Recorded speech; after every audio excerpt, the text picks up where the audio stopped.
It's Monday, the 30th of January. I'm Matt, and on today's PulseChain and DeFi news, the PulseChain V3 testnet is getting closer and closer. US Senator pushes for crypto in Congress. DeFi featured more than ever at Davos 2023, and Sam Bankman-Fried back in the spotlight with more incriminating behavior. So with no further ado, let's go. More updates from the big man himself as he tweeted out on the 25th of January, PulseChain Aragon client status as of today. Unless you're a developer, and really, even if you are, this stuff is hard to understand. Some people like these kind of updates though. The bodies are all downloaded, now onto the indexing and Merkle tree building stages. This was followed by a thread with a plethora of tech jargon, and to many it sounds like double Dutch. So in RH, we trust development is progressing nicely and the V3 testnet is inching closer and closer.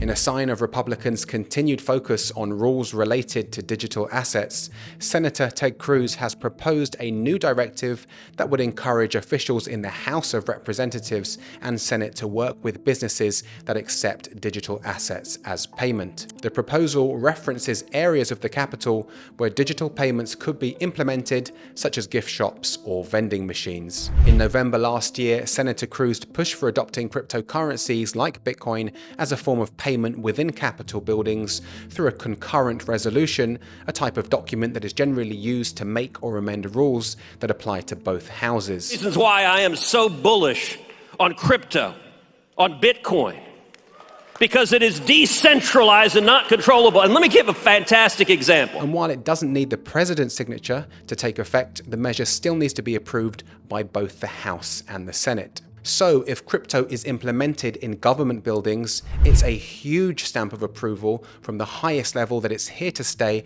and will signal to everyone from institutions to retail that they can no longer ignore it and must get involved or be left behind.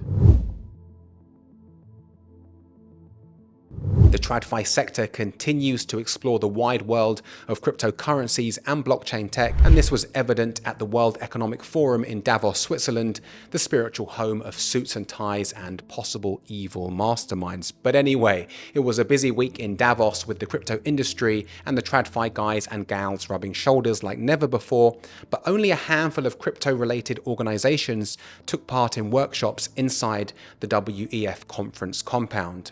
But the blockchain space is becoming more and more popular at the WEF, with the number of workshops and discussions on the sector increasing from last year in May 2022. Nevertheless, the commingling of TradFi and DeFi proponents speaks volumes, with conventional investment funds, hedge fund managers and banks all driving discussions around crypto adoption and custody. Another huge sign that the leaders of the world are not shying away from crypto, as they've realized they have no choice, although I do wonder what kind of wicked plans they're cooking up to help them help the common folk of the world. Oh, CBDCs. Little tickle there in my throat, sorry. It looks like US prosecutors are trying to tighten the leash on FTX founder Sam Bankman-Fried, who they think has been up to some hanky-panky and believe he's trying to influence witnesses, and are worried that he might be using encrypted messaging apps like Signal to cover his tracks. Apparently, SBF sent a message to the current general counsel of FTX US saying he wanted to reconnect and use each other as resources, which the prosecutors claim that this message constitutes witness tampering and that SBF is trying to align with potential witnesses.